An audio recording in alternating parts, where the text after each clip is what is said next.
అబ్బెర కొడుకో పార్టీ పెట్టక ముందే ఓ మున్సిపాలిటీ కవితక్క అకౌంట్లో పడ్డదిలే గిరేటే. ఏమో అనుకున్నాం అక్క రాజకీయం కిరాక్ అన్నారంతా. గదేనుల్లా గద్వాల జిల్లా వడ్డేపల్లిలా 10కి 8 సీట్లు ఫార్వర్డ్ బ్లాక్ పార్టీ గెలిచింది కదా.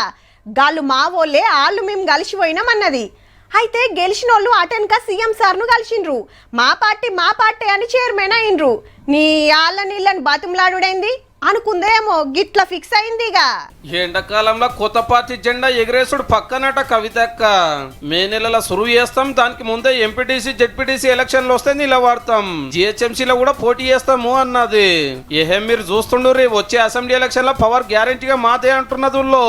అప్పుడు మేడమే అన్నట్టు సీఎం అవసరమైతే కామ్రేడ్లను కూడా కలుపుకుంటదట.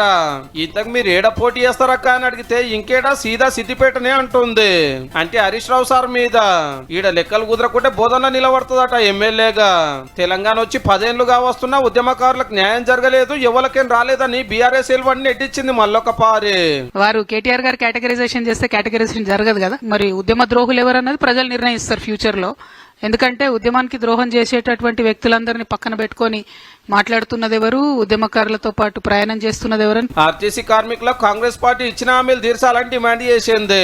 అయితే ఢిల్లీలో తెలంగాణ మంత్రుల మీటింగ్ ఏందని బీఆర్ఎస్ పార్టీ అంటున్నందుకు ఈ మాట అన్నది.